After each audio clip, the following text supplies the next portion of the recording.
महाराजा बिजली पासी लखनऊ के बिजनौरगढ़ के राजा थे, जो राज्य 12वीं सदी के अंत में अवध के एक बड़े भूभाग पर स्थापित था। सरकारी अभिलेखों के हिसाब से इनके अवध में 12 किले थे।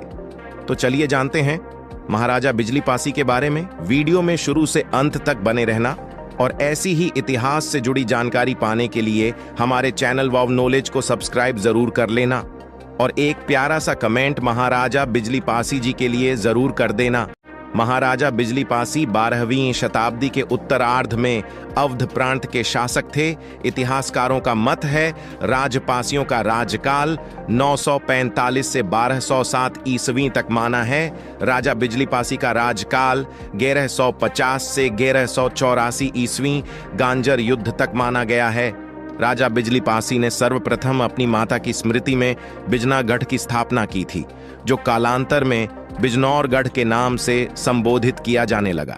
इसके बाद उन्होंने अपने पिता की याद में बिजनौरगढ़ से उत्तर में 3 किलोमीटर की दूरी पर पिता नाथावन के नाम पर नथवागढ़ की स्थापना की। यह किला काफी भव्य और सुरक्षित था। महाराजा बिजली पासी ने कुल 12 किले राज्य विस्तार के कारण बनवाए थे। राजा बिजली पासी किला कर्नल हडसन द्वारा बनाया गया था। उनके किलों के नाम कुछ इस प्रकार हैं: नटवागढ़ का किला, बिजनौरगढ़ का किला, महाराजा बिजली पासी किला, माथी किला, परवर पश्चिम, कल्ली पश्चिम, पुराना किला, और आवा किला, दादूपुर किला, भटगांव किला, ऐन किला, पिपरसेंड किला, उत्तर में पुराना किला, दक्षिणी में नीवाड़क जंगल सीमा सुरक्षा के रूप में कार्य करता था। इसके मध्य में महाराजा बिजली पासी का केंद्रीय किला सुरक्षित था। महाराजा बिजली पासी के अंतर्गत 94,829 एकड़ भूमि अथवा 184 वर्ग मील का भूभाग सम्मिलित था। जयचंद 1170 से 1194 तक कन्नौज साम्राज्य के राजा थे।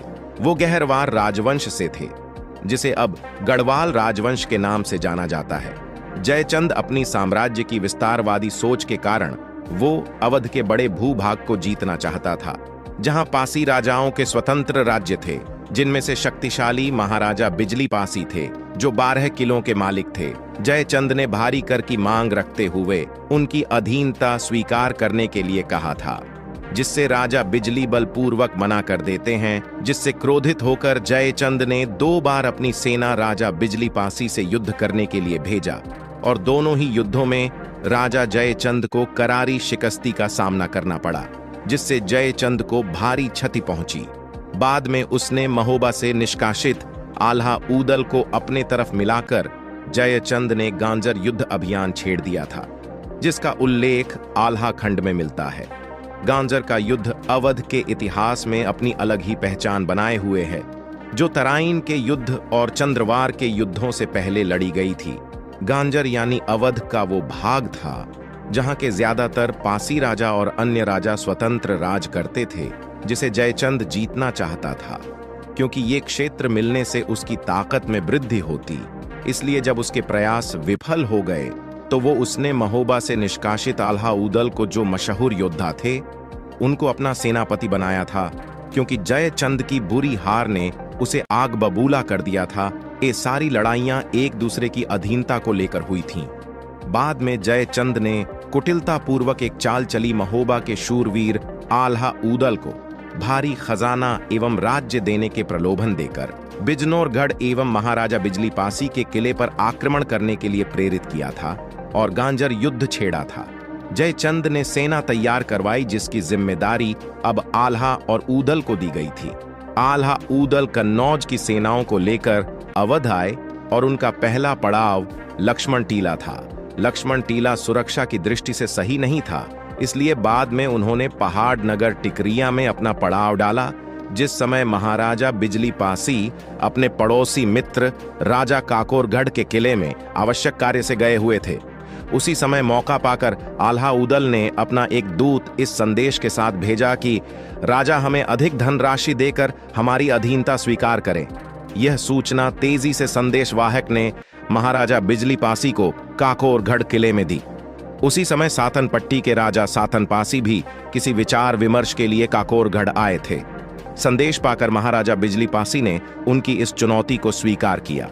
और अधीनता में रहना अपना अपमान समझा और उन्होंने उसका मुंह तोड़ जवाब भिजवाया कि महाराजा बिजली पासी न तो किसी राज्य के अधीन रहकर राज्य करते हैं और न ही किसी को अपनी आय का एक अंश भी देने को तैयार हैं। जब आल्हा ऊदल का दूत यह संदेश लेकर पहुंचा तो उसे सुनकर आल्हा ऊदल झुलझुलाकर आग बबूला हो गए और अपनी सेनाएं गांजर में उतार दी। यह खुला मैदान था, यहाँ पेड़ पौधे नहीं थे। इस स्थान पर मुकाबला आमने सामने हुआ। यह मैदान इतिहास में गांजर भांगर के नाम से मशहूर है। यह युद्ध 3 महीने 13 दिन तक चला।